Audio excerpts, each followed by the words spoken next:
So while you're signing in, waiting for everybody, use the comment section to write your first and last name. And then if you want to put in the comment section or if you want to share out loud, a tip for others on how to either assess students or conference with parents effectively. So if you found something that works for you, your co-teacher, if you've just seen things that work, that's something that you want to share because we're going to be working on assessments and conferences very soon.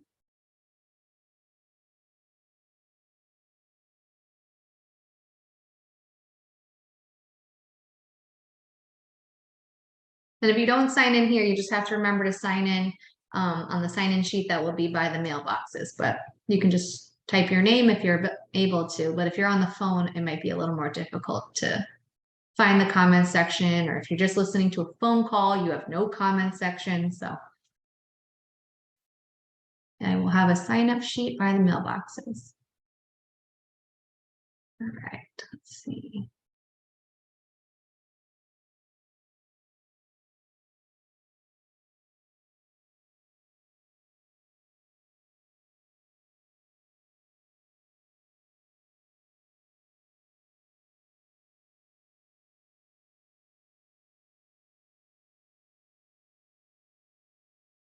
All right, I think we got everybody.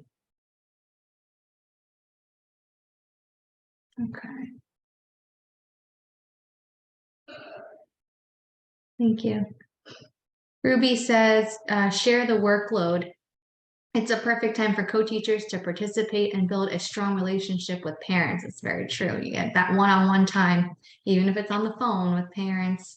And when you're in teaching teams, sharing the workload is a big deal. Though someone has the title of lead teacher, working as partners is very supportive of each of you because it's your classroom together. You're the team. Barbie says, make a spreadsheet for yourself with kids' names on one side and each developmental milestone on top, and pay attention while they play what they know.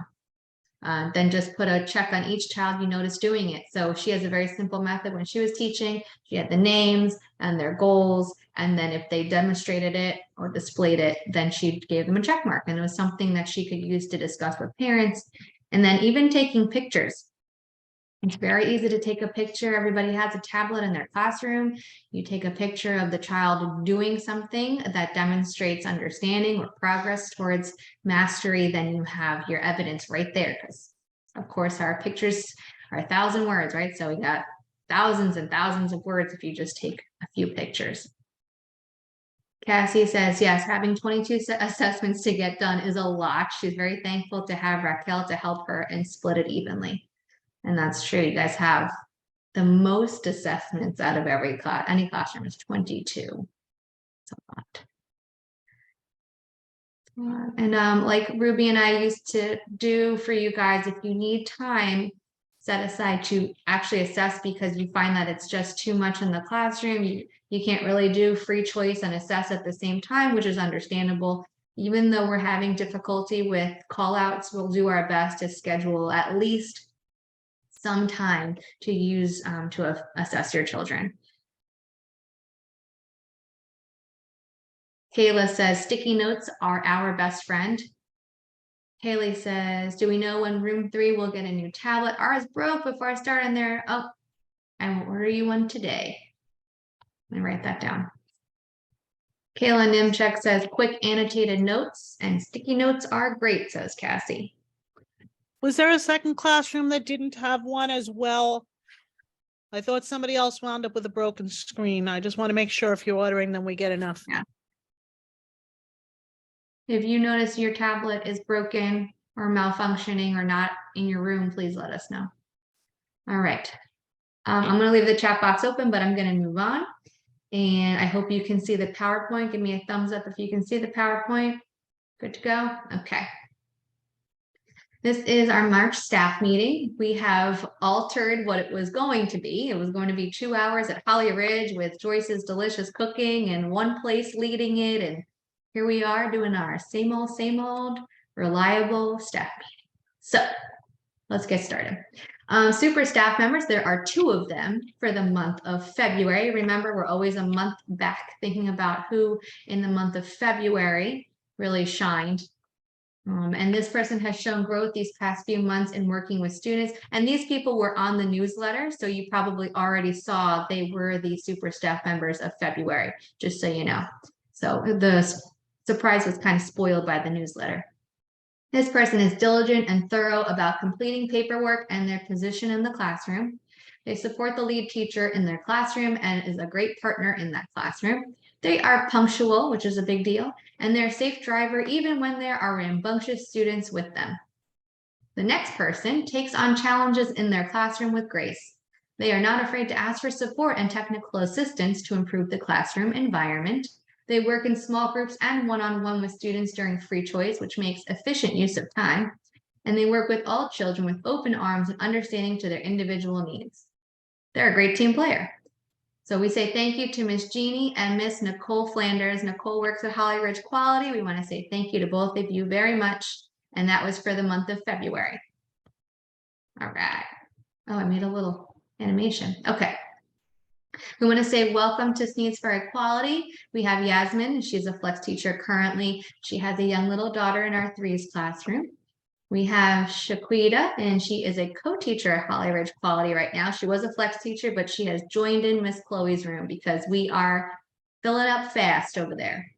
We have Miss Jenna, who just started today. She's a flex teacher. And forgive me if I forgot someone because I didn't have the board in front of me. I was doing the PowerPoint here at home. So if I forgot you, you're not forgotten. I just am on mommy mode brain and I will get your name. I promise. Madison, Shannon. Madison. Okay.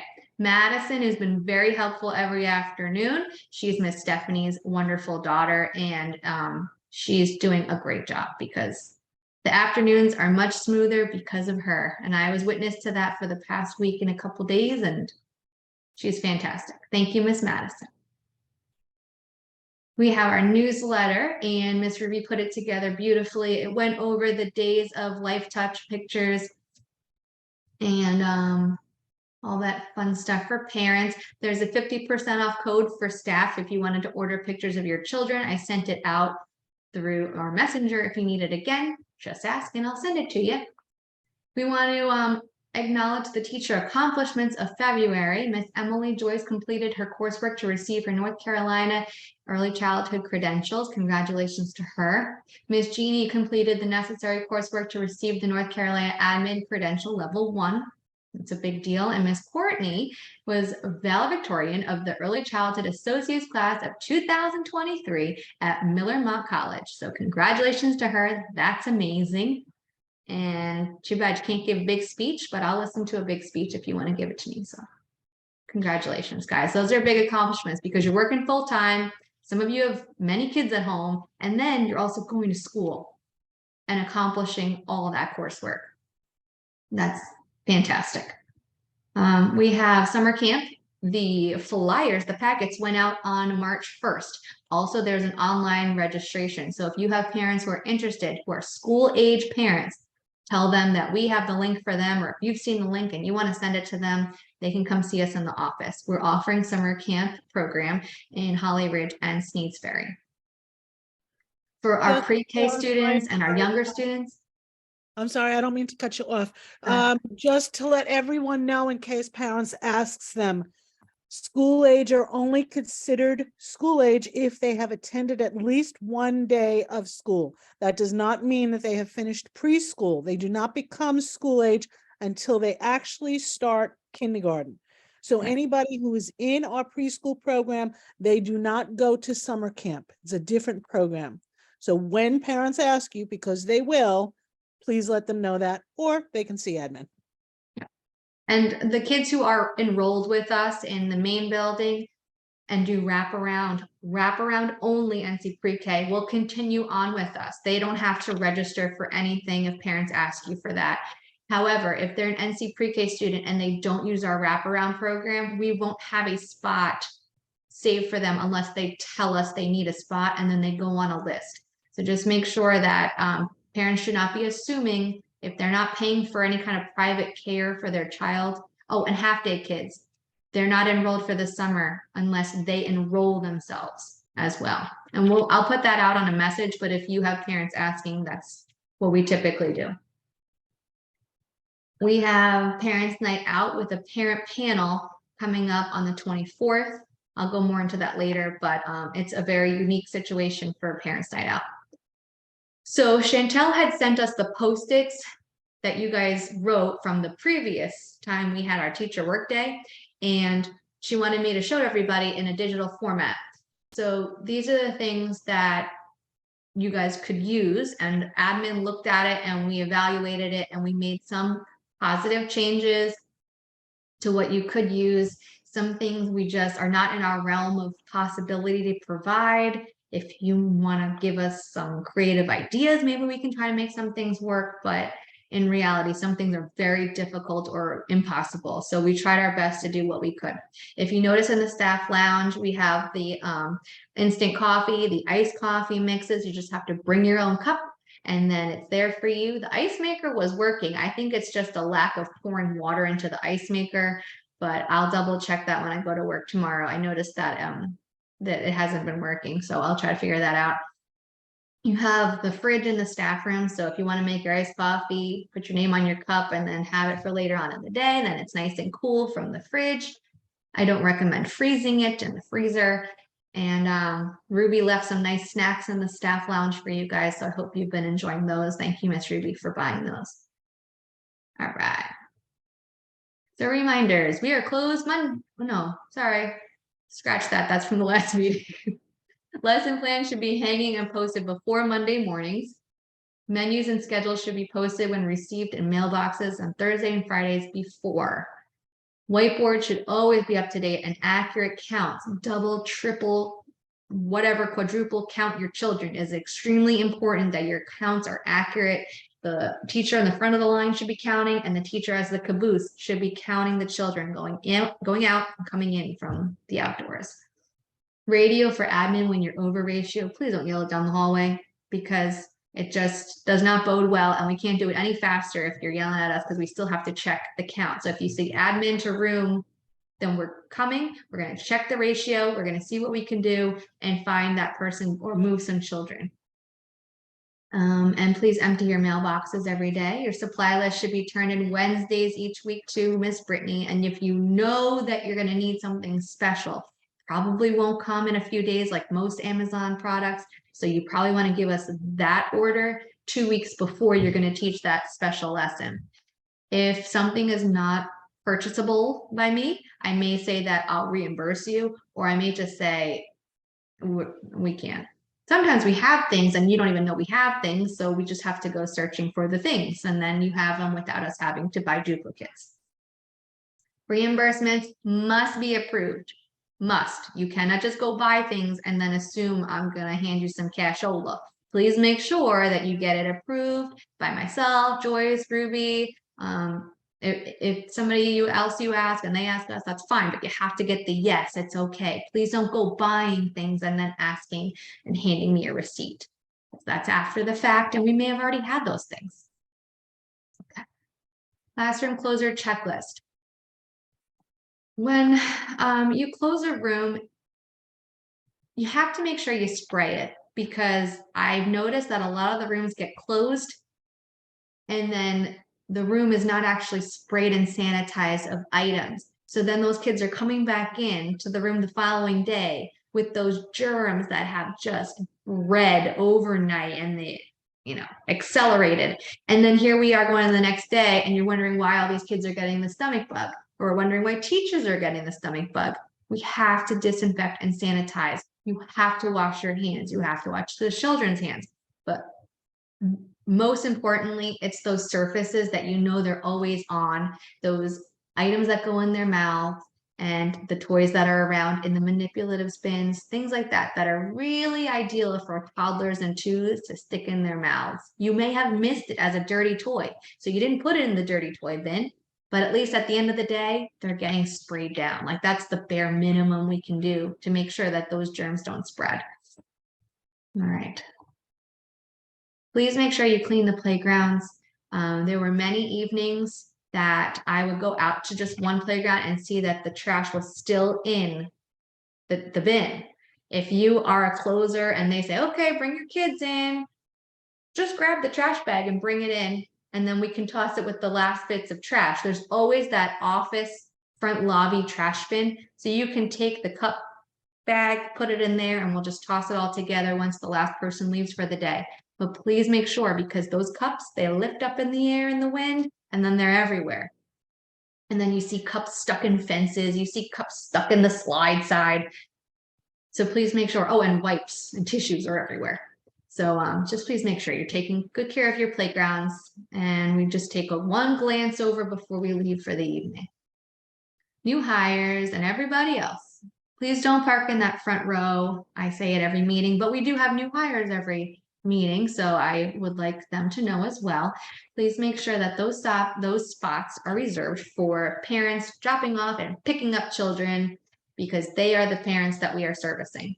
If you have children and you would like to bring them in quickly and easily, I recommend you park there in the front, you drop your kids off at their class, and then you take your car where it needs to go, so it's not in the way of other parents, just like any other parent would do. They would come, they would drop their kid off, and then they would leave.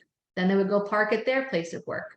So if you think of it that way, then you're using the drop off as a parent, and then you're parking as a teacher in a different spot. Now, next to Cancun is also our lot. I know that that gets filled up if you're a 9 o'clock person. And then right across from the school, that gets filled up immediately. So you can park along the road that's across from us by Cancun. You know how it's in front of the building for the other Sneads Ferry location. There's other spots down the way you can park down there as well, because that is part of our paying rent over there. What I do is I just bring my key to the back, but I fortunately have a key to get in through the playground. If you find that you need access before 9 o'clock, we can go back to leaving that lock not completely locked up, so you can come in and out through that fence. But by 9 o'clock, there can't be any more entry through that fenced area. Please clock in at most 5 minutes before your shift starts. And after your lunch hour, before, when leaving for the day, make sure that you do the bathroom break before you clock in, you drop your children off before you clock in, because all those things are personal items before you are on work time. And if you have questions, let admin know. Please always be honest with us. There's an open door policy, so if we don't know, we can't help. And especially if you are a new employee, you will probably have lots of questions. And if someone else can't answer them, that's what admin's for. If you're a flex teacher, please ask what you can do. You're saying something? Yeah. You had mentioned about not punching in 5 minutes before your time to start. Also, there's still people who are not taking their full hour for lunch, as well as people who get coverage in their room and it'll take them 15, 20 minutes to actually get out of the room, even though the coverage was in there on time. I don't want to rush everybody out the door, but please understand that there are over 40 staff members. If everybody did that, it would cost us hundreds and hundreds of dollars of unnecessary overtime. And I can't go through every single person's time card and figure out what is legitimate overtime and what is not legitimate overtime. It's very difficult, and I wind up doing that every week.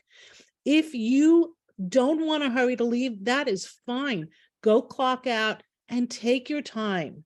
Do whatever little things that you need to do before you feel like you can leave. Take whatever time you need, but please clock out when your coverage comes in for you. Yeah. Thank you. Sorry, go ahead. Nope, that's okay. I have that later in a different slide, but yes, it could be difficult because you want to do that one more thing, and that's understandable, but then that one more thing for each person winds up being 20 minutes behind schedule. All right, flex teachers, seasoned staff members, the ones who've been with us, please make sure that you are guiding our new hires, our new teachers, and showing them what we are expecting at Sneads Ferry quality and Holly Ridge quality, because the things you show them is what's going to be expected of them. Okay. Please do, oh, I already said that, I already said all that. Okay. Come back from lunch on time, just like what Joyce was saying. Obviously, if you get backed up, then the next one's backed up, then the next one, and then we wind up going into the end of the day at like 3:45 instead of 3 o'clock. It really adds up. So please make sure you are punctual. If you have questions about the schedule, please ask. And your break begins once that coverage comes into your classroom. So that hour that you're thinking of, it really should be when the coverage comes in, you're going to go clock out, and then that's when it starts. Please do not restrain children. This is something that we say all the time. I'm just putting it in there for new hires because they need to go through all the trainings, and I want to make sure that it's heard early, sooner than later. Keep yourself and other children safe. So your job, if somebody is having an episode, a child is flailing and kicking and throwing things, your job is to keep yourself and the other children safe. So you're going to move everyone's bodies away from that child, get them engaged in something else, have your co-teacher work with those children and keep them safe while you keep a safe distance from the child who's having an episode or having a tantrum. Call for admin on the walkies. If this child is inconsolable and what you're trying does not work, so you've tried some things, you're trying to get them to de-escalate and it's not working, admin to room so-and-so. We will come to that room and we will help. Admin may need to restrain the child. This is the only time a child should be restrained because we are going to deal with the repercussions of that, not the teacher, not the students in the room. So if something happens and we're trying to keep ourselves and the child safe and we really do have to restrain them, that's on us, not on the teacher. The incident will be documented that admin is called and we intervene. So that has to be put on there. If we were called, I want it to be on the non-injury report that we have to come into the room. Further steps, admin will meet with the parents and create a plan of action. So if this is something that was dangerous to themselves, their peers, to teachers in the room, then we want to make sure that it's documented. We want to make sure that we reach out to family and that we sit down with them because we're at a point where they're getting unsafe and someone may get very, very injured. This is a copy of the behavior management report. I don't know why it came out all funkily big. It's too big, but I'm just going to read you a couple portions because everyone signed this. When you start with us, you sign this. When we wrote it up 3 years ago, 3.5 years ago, you signed this. So please make sure that you are knowledgeable of what our procedures and our policies are, because that's very important. You're abiding by what you signed, right? So let's make sure we know what it says. All students are to be held by lifting up under the arms using both hands and raised vertically. So you're picking them up under their armpits. Students should be placed facing the adults. So like when you hold a baby, they're facing you, right? Or in such a manner, they are engaged to begin assisted self-soothing. So you can pat their back, rub their back, or position to de-escalate their distress state. Students should be comfortable and unrestricted in this position. So if you have a 3-year-old who shouldn't be lifted, you're going to notice that they're flailing, they're kicking. It's impossible to hold them correctly. That's how injuries happen. They could headbutt you if you have them turn their back towards you, right? They extend themselves. So this is why we really only encourage you to pick up 2 and under, and even some 2-year-olds are too big. So if you find that you can soothe the child, you can hold them, you can console them and get them to de-escalate that way, fantastic. But if you find the child is too big, picking them up should not even be in the cards because you're going to get injured or they're going to get injured. No child above the age of 3 will be held if they show signs of distress by flailing extremities, throwing themselves backwards, or attempting to physically injure themselves or others. And you know when that's happening. So if you're going to go and hug a 3-year-old because you want to soothe them and they do want to hug, that's all great. Please do that. But if you have a child who is resistant to the hug and does not want you near them, you're just going to have someone injured. So please be aware, be cognizant of what you're doing and the people around you, the children in the room, and always call for admin. When you feel that we're up here, then call admin and we're there to help. Okay, and the rest of it is there. If you want to read it, it's in the PowerPoint and it's in your file. Okay, reminders, relationships with coworkers. The drama before we took over, it was intense. Joyce and I didn't know what was going on. I had like anxiety going into work because there was just like all this conflict and all this cattiness, and people were just not nice to each other. Not anymore. We have such wonderful people who work at our schools. I am so proud every time I talk about our schools because of our teachers and our staff. And we just want to keep it that way. So professionalism and grace, it goes and it works wonders. It's very difficult to keep professionalism and grace when you're, at your limit, but it means a lot to the person you're speaking to, and the conflicts that arise. It speaks volumes of you and yourself and your character if you can handle it with professionalism and grace. Support one another. That's what you're here for, right? To build each other up.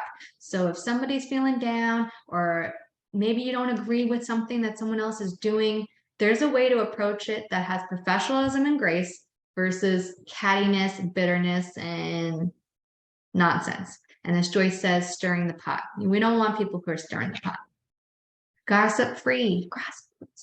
Don't talk about each other behind each other's back. That's high school stuff.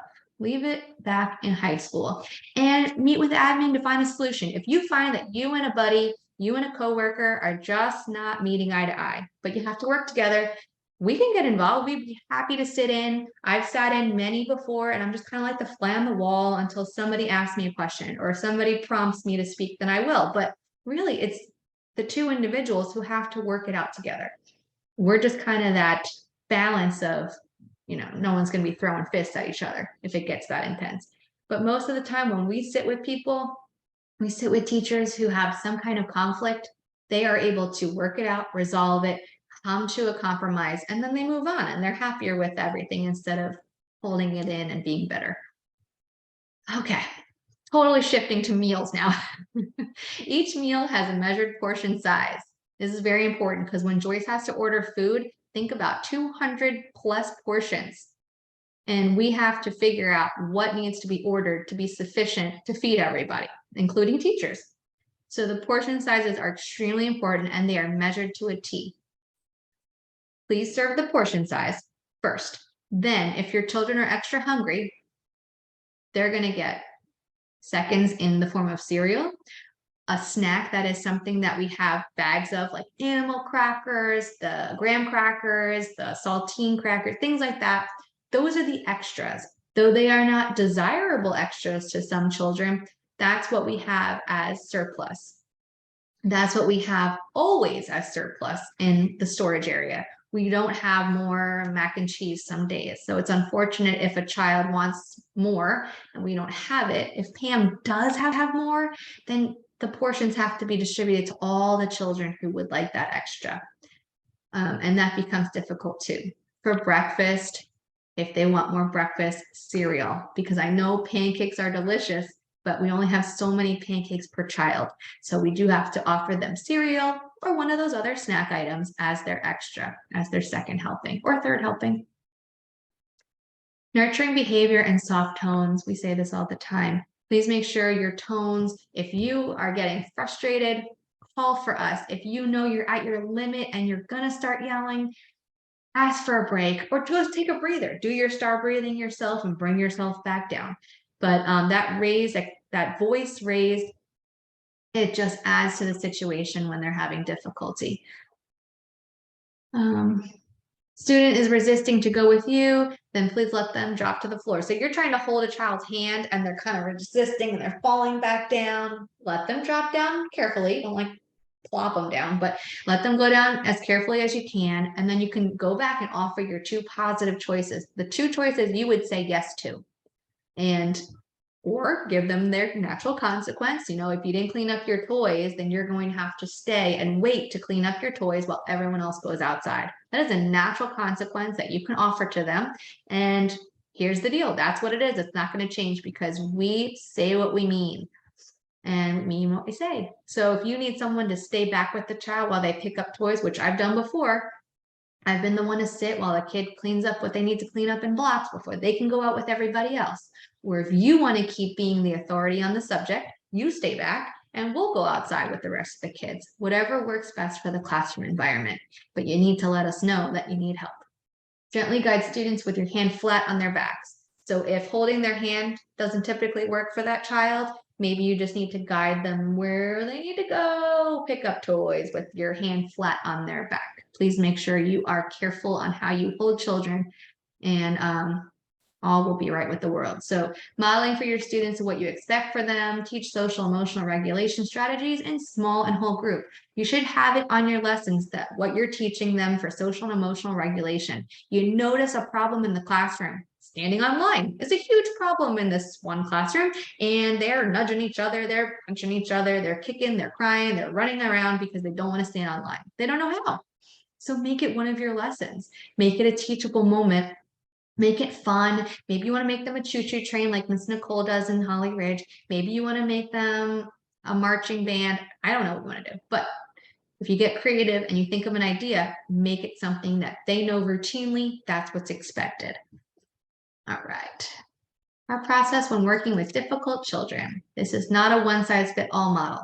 So like I said before, the behavior management plan, we have quite a few students who are having difficulty in the classrooms, and it's perpetual difficulty. It is not that, oh, this kid had a rough day or this kid had a rough week, or they're brand new to the program and this is what we immediately do.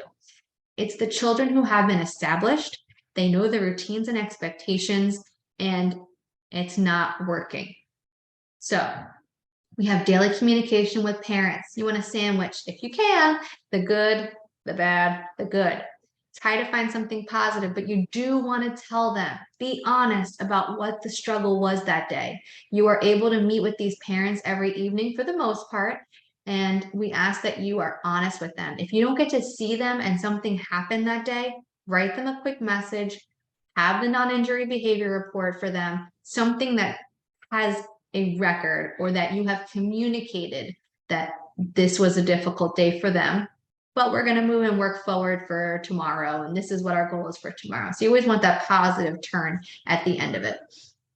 The non-injury reports and ABC charts are essential. If you have a child who is having difficulty and it's more than one incident a week, that's something you want to document, because there is something going on, because we should see children who want to participate, children who are becoming they're becoming part of the routine, right? So they're getting used to the classroom environment. Then you notice those who are defiant. You notice those who are having tantrums and they're having a difficult time. Those are the ones you want to record for your non-injury report and ABC charts. Ask us, do you think this is a situation for an ABC chart? And we will tell you when it's time. Copies for the pediatrician and the referral process is extremely important. So you can't just hand them off to the parents and send the ABC chart home. You can have them initial it, you can have them read it, you can take a picture and put it in the messages for them. But remember that if you look on ProCare and you go into the activities, the staff who work with your class can also see those. So just make sure that we're using a form of confidentiality when we're sending those to parents. We can send them through Vonage, and that's more confidential because it's just a text message from us to the parent's cell phone directly. Nobody else sees that communication. Or we can email it to them directly. Again, no one else sees that communication. Referral service and resources in action. Do we have them already established? Does this kid already get therapies, or are we going to refer them to therapy program and need the parents on board? So where are we in that process? If we don't notice a positive change in 2 to 3 weeks after establishing a routine, after they are establishing some kind of therapy service, then we need to reevaluate. You also have to implement it in the classroom. So if you are speaking with their therapist and with the families, okay, this is what we're doing here, this is what we're doing here, and this is how we're going to work together to support this child, then you know that you're implementing, they're implementing, and the therapists are implementing. Everybody's on the same page. So if we don't notice progress from 2 to 3 weeks, just a minor change, then we need to reevaluate again, because it's not going anywhere. In 2 to 3 weeks, we should be able to establish some sort of positive change in the classroom for that child. Then we're going to have to meet with the parents with admin. So that's the next step. When we sit down with them, we say, look, these are the things we've done. These are the things the teachers have done. And we still see no change, no progress. So what are we going to do next? And typically, this is the point where we have to make a very difficult decision. If there's no growth, if there's resistant parents, then we have to establish if we're going to dismiss the child or not from the program. And it's not something we like to do. We don't do it willy-nilly. We do all of this first.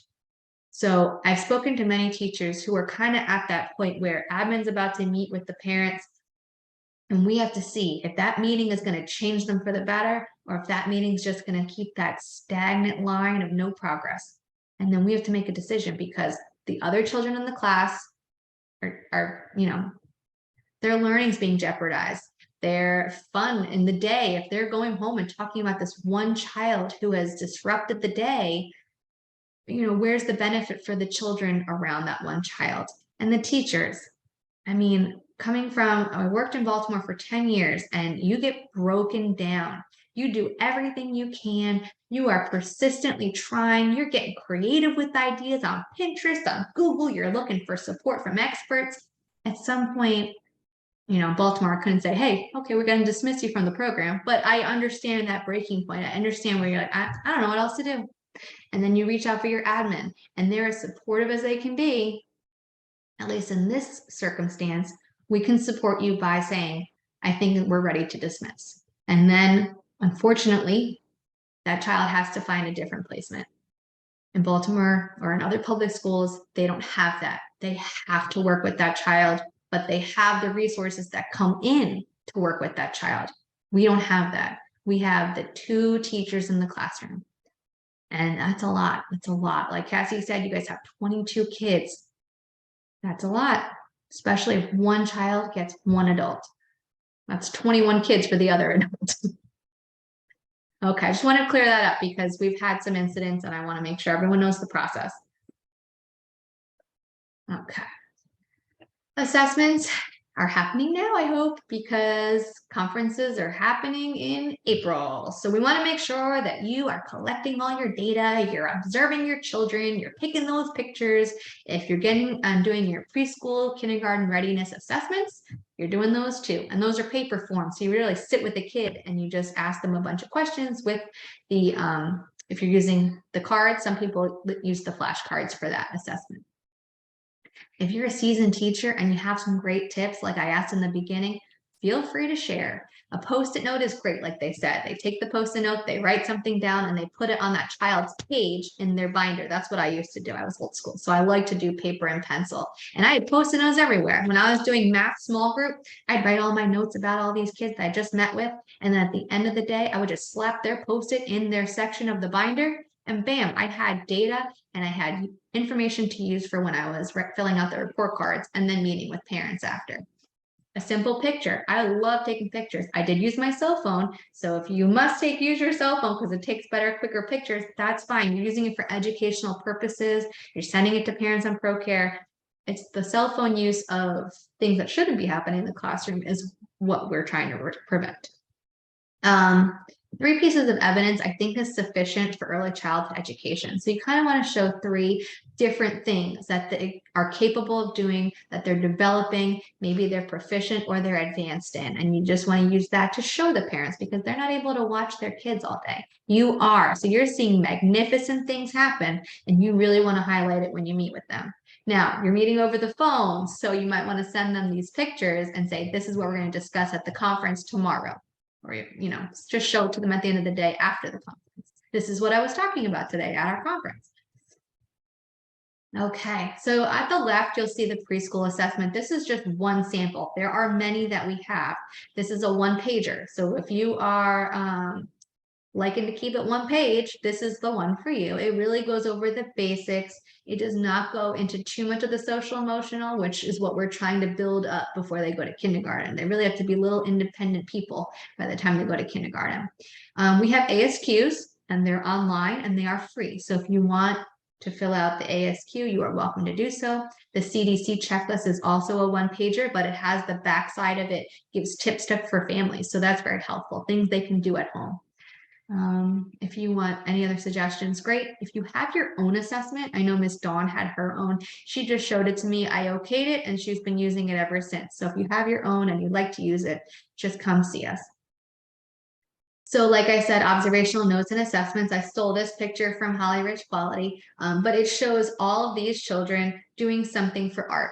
So maybe afterwards they had a discussion about the color choice, how it relates to Earth Day. I was just making stuff up. I have no idea what they were doing with it, but and the different textiles that they used.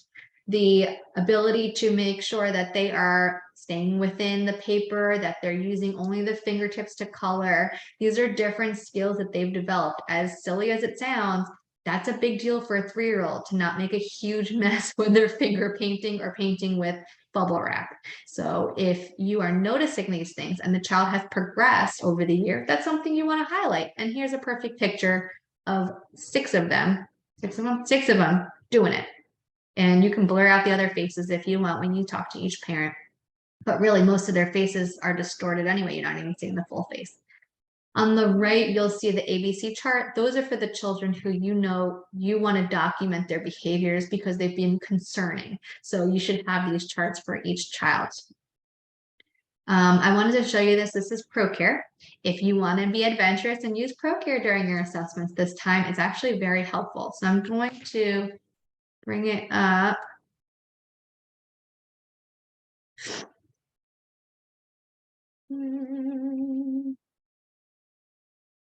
Okay.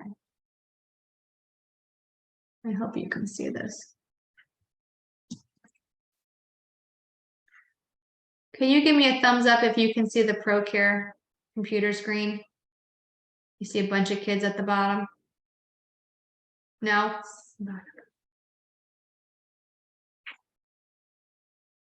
Okay, see now. All right, sweet deal. Okay, so this is ProCare. And this is when you're on the computer. So you will need your laptop to make it easier, but I'm going to go through it very quickly. There's a section here called Learning. Underneath Learning is assessments. Also, there's lesson plans. So you can put your lesson plans there and use them and use them and use them, and they'll always be saved for you under your account. But if I go into assessments and I wanted to do Michael Pope, my son, and he is in the category of young toddlers because they consider older toddlers to be the choose. So just keep that in mind if you're going to use this. Young toddlers is about the 1-year-old range. So it goes into everything that you know from NC Foundations. So your NC Foundations goals are right here.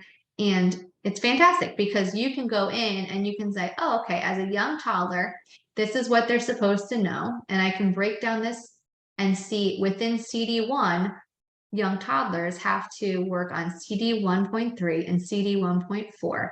No observations yet, but if I wanted to put an observation in the fact that he actively explores objects by handling them in many ways, maybe he's moving, carrying, he's filling things, dumping things, smelling things, and putting things in his mouth, which most toddlers do anyway.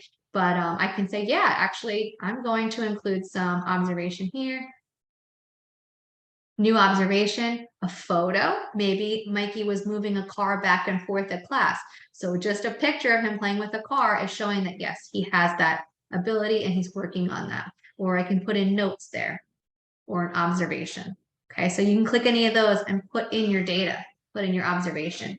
And you can do that for each of your children. Now, there's a lot. Look, that's a lot.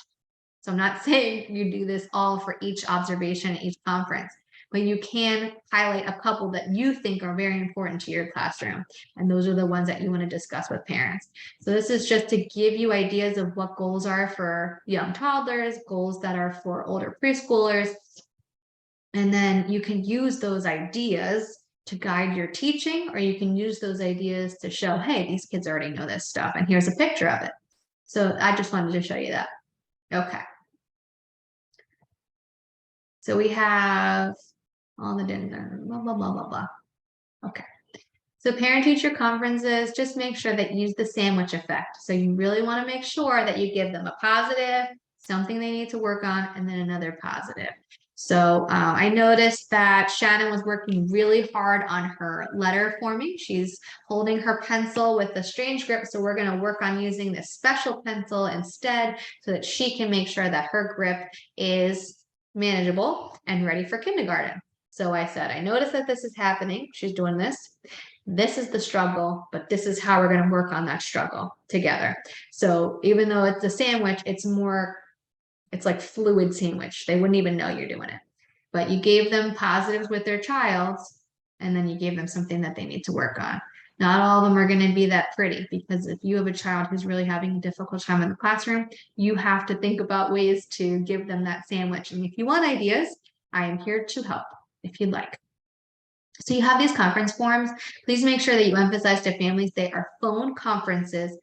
And if they want an in-person conference, then they have to make sure that they reach out to us, or you'll reach out to us, so that we can make sure we plan accordingly. And it's really the kids who need an in-person conference, not the ones who are like, yeah, I got time on a Tuesday, I'll come sit for an hour and chit chat.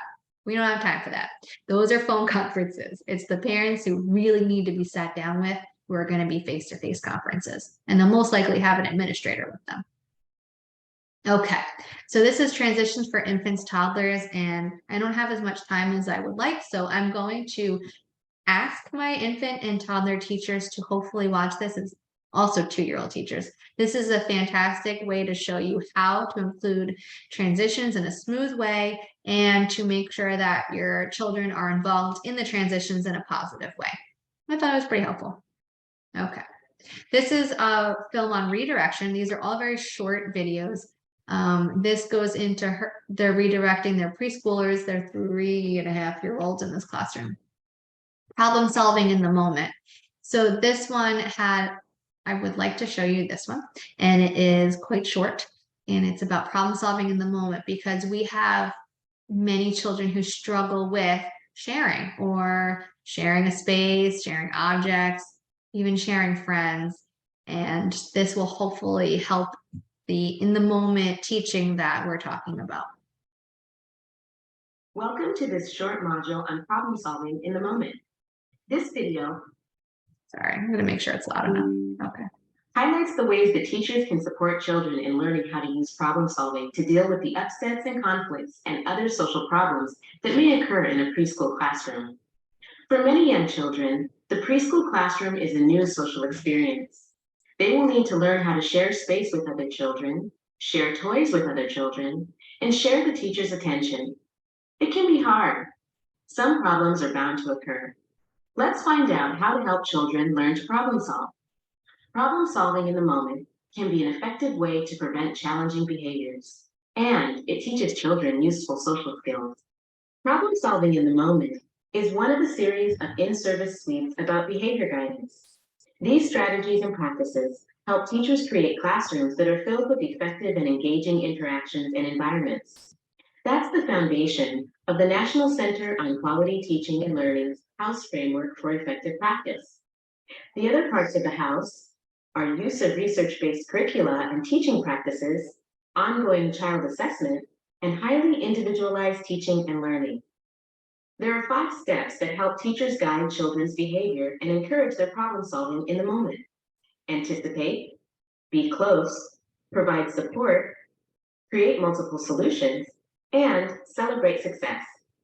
Let's see what these look like. The first step is to anticipate. As teachers observe their children, they will begin to notice the times and activities where problems are likely to happen.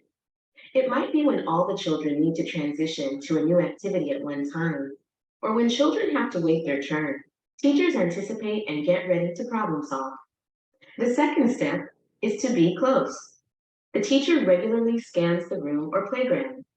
When the teacher has a hunch that something might lead to a problem, the teacher moves toward the action. Then, the teacher uses a calm voice to figure out the situation. Next, the teacher provides support. For the children, learning to solve problems in the moment can be difficult. The teacher needs to remind children how to use words. The teacher might have pictures or signs that remind children how to solve a problem. The teacher can cue the children by saying, "I see we have a problem. What should we do?" Or, "This is a new toy, and everyone wants to play with it at the same time. That's a problem. How can we solve it?"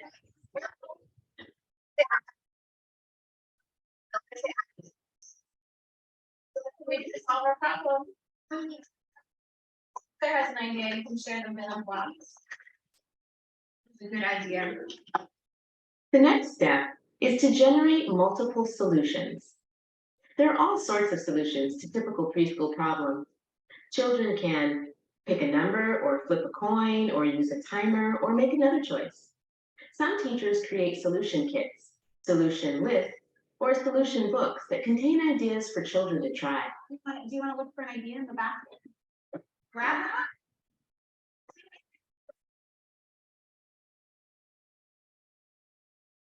Playing together, so you would build it together. You want to build together? The final step is to celebrate success. Make sure that you let the children know that you appreciate their hard work in figuring out a solution. And give yourself a pat on the back. Problem solving in the moment means that you've taught the children some really important social skills. There are 5 steps, so remember to think 5. Use these 5 steps to help children be better problem solvers. These steps will also help prevent little classroom conflicts from becoming much bigger problems. Remember that learning to solve problems takes time and practice. Practice problem solving during circle time or lesson time so that children will be better problem solvers during the rest of the day. Thank you for listening. This month. All right. So just the think 5, I think is important, even if you use it within your 2-year-old and up groups. It's problem solving is a difficult task when you're little. So us teaching it in the moment is extremely important. The other videos in there will be in there if you'd like to watch them, but I might just show one of those videos in the next meeting or 2 of them. They're nice and short and sweet, and they're very informative. Okay, so this is just about the incident reports, how they're official documents. Overtime, love that you love to work, blah, blah, blah. Looking ahead, okay, so summer camp applications went out March 1st. Assessments and observations are going to happen through March. Parents Night Out and Parent Panel on March 24th. So if you are a parent of Saints Ferry Quality or Holly Ridge Quality, you are welcome to join the panel. And you can also be one of the first 10, I think we've already filled them though, of people who get Parents Night Out for free. So you can take advantage of joining the panel as a parent and then getting the evening for free, or just using Parents Night Out that evening, or just doing the panel and you want to be heard as a parent. If you could spread the word to the other families and making sure that they're aware that this is a way for admin's not going to be there. They're going to speak to one place representatives about the quality of care that they're receiving, and then we're going to take all that information that they give to one place, and then we're going to make sure that we can improve ourselves or see what they've said so we can work on whatever their suggestions were. So it's going to be very productive, I hope, and they get a Parents Night Out of it. But it's also Parents Night Out as regular. If nobody needs the panel, then those people will just do Parents Night Out. Okay. And what else? Oh, NC pre-K applications will go out April. So if you have a family who's asking, when are they going to do NC pre-K applications? It is April. It is all online. So there's no physical packet, and we have no control over who gets to be at our site.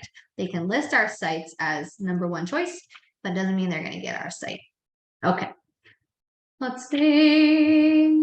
So we rescheduled the meeting with one place. I have yet to pick a date. We're trying to figure out a good date for that, but it will be exactly like it was supposed to be this evening. Hopefully with another delicious meal and children with no care. I know some of you have a difficult time providing care for your children.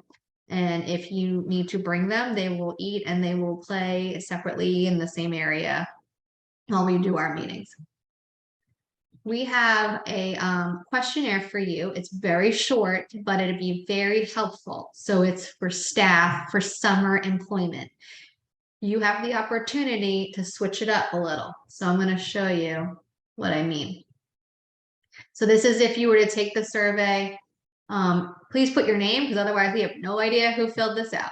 Which room or position would you be interested in trying this summer? So you can pick multiple. If you want to try them all and you don't really care, you're up for it, you're flexible, click them all. Or you can hit stay where I am because you are comfy and cozy in your position and you don't want to go anywhere else. So say I click that one. All right.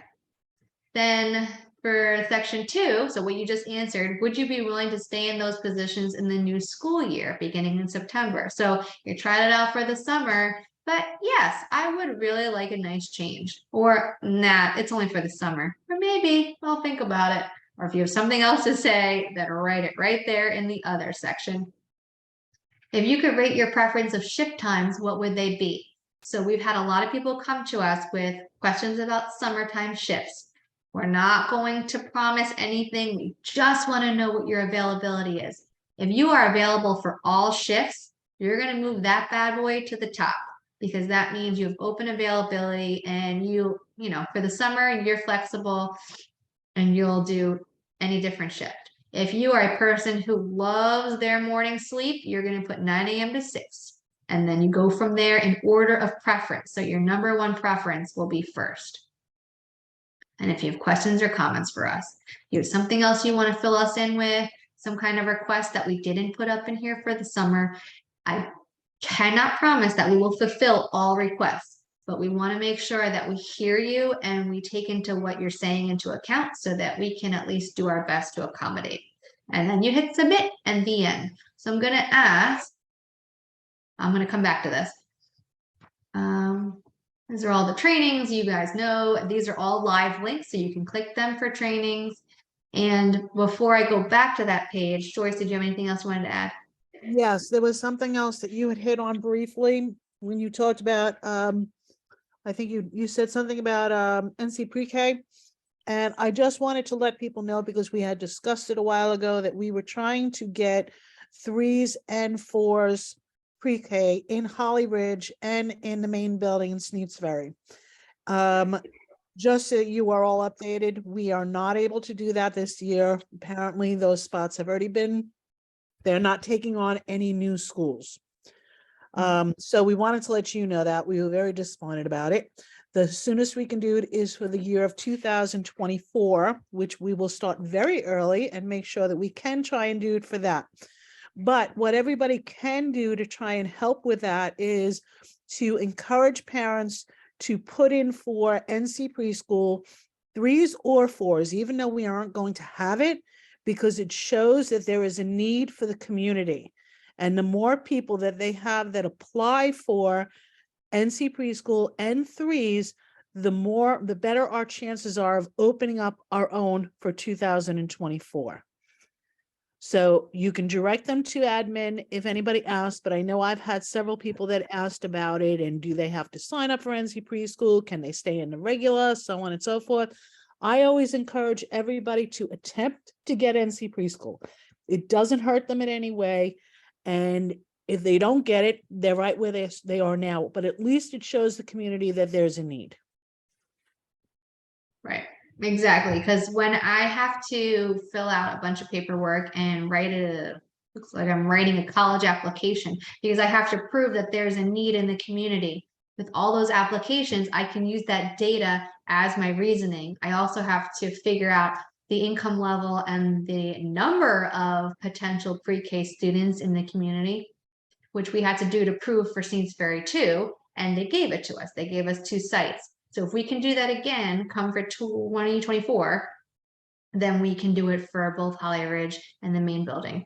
But it's a daunting task, and you doing that would be very helpful. And it would probably show them that there's a huge need in our community, because we see it, but the data doesn't show it unless they apply. So we got to make sure they apply. Okay, so I'm going to go back.